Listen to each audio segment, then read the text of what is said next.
Every time I post a video about jihad, several Muslims and some non-Muslims send me messages saying, "David, why are you judging an entire religion by the actions of a few people?" These messages are confusing because nowhere have I ever said, "Look, some Muslims carried out a terrorist attack, therefore Islam promotes terrorism." Instead, I go through Islam's most trusted sources, showing that Muhammad's teachings promote jihad. So I'm not judging Islam by the actions of a few Muslims, I'm explaining what it teaches. I can only assume that the people who tell me not to judge an entire religion by the actions of a few aren't saying this because they've thought carefully about any points I've made. They're saying it because this is just what they've been trained to say whenever someone criticizes Islam. There's no actual thought involved. It's now an automated response. But since I'm getting bored pointing this out every time I talk about jihad, I decided to make a short video clearly stating my position on judging religions. My official position on judging Islam is this: we don't judge Islam based on the actions of Muslims who slaughter unbelievers in the name of Allah, or rape their female captives, or beat their wives into submission, or murder cartoonists. We don't judge Islam by ISIS, or Al-Qaeda, or the Taliban, or Boko Haram, or Al-Shabaab, or any of the other terrorist groups who want to violently subjugate the entire world to Islam.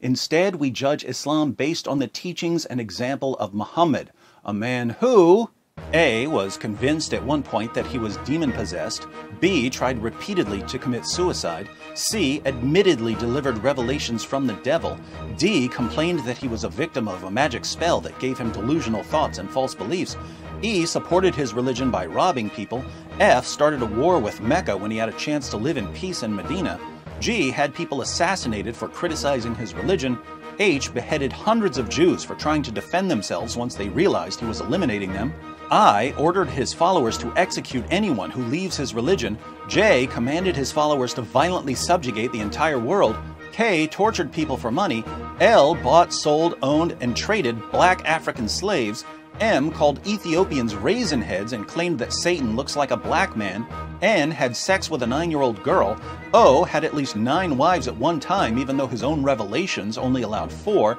P. married the wife of his own adopted son after causing the divorce by lusting after her, Q. had sex with his slave girls, R. broke the promise he made to his wives that he would stop having sex with his slave girls after he got caught with a slave girl in the bed of his wife Hafsa, S. allowed his followers to rape their female captives, T. took the most beautiful captives back to his own tent, U. told his followers they could beat their wives into submission, V. declared that women are stupid and that their testimony is unreliable, W. promoted idolatrous pagan practices like kissing the black stone and bowing down to the Kaaba, X. repeated stories based on forgeries and passed them off as revelations from God, Y. portrayed God as deceptive and Jesus as a complete failure, and Z. has kept more people from knowing the true God than any other false prophet in history. So, if we judge Islam by Muhammad, what can we conclude? Worst religion ever. But we need to be consistent here, which means that we shouldn't judge Christianity based on the actions of Christians who invented hospitals to care for the sick, invented orphanages to care for unwanted children, pioneered the Western education system by starting universities like Oxford, Cambridge, Harvard, Yale, and Princeton, led the scientific revolution, ended slavery in the West, and so on. We don't judge Christianity by all the Christians who changed the world.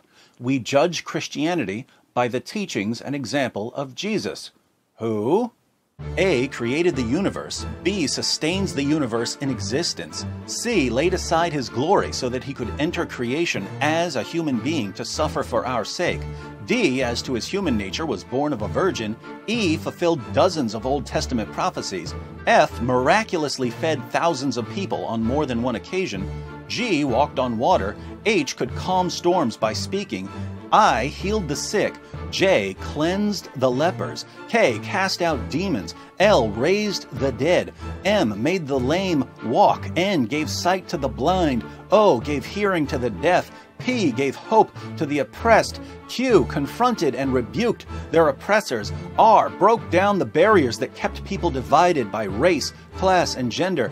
S, ordered his followers to love everyone, including their enemies. T, commanded his followers not to use violence in his name. U, endured torture and death for our sins. V, told the Father to forgive those who crucified him. W, rose from the dead. X, gives us his righteousness so that we can know God. Y, intercedes with the Father on our behalf. And Z, will eventually judge the entire world. So, if we judge Christianity by Jesus, what can we conclude? Best message ever.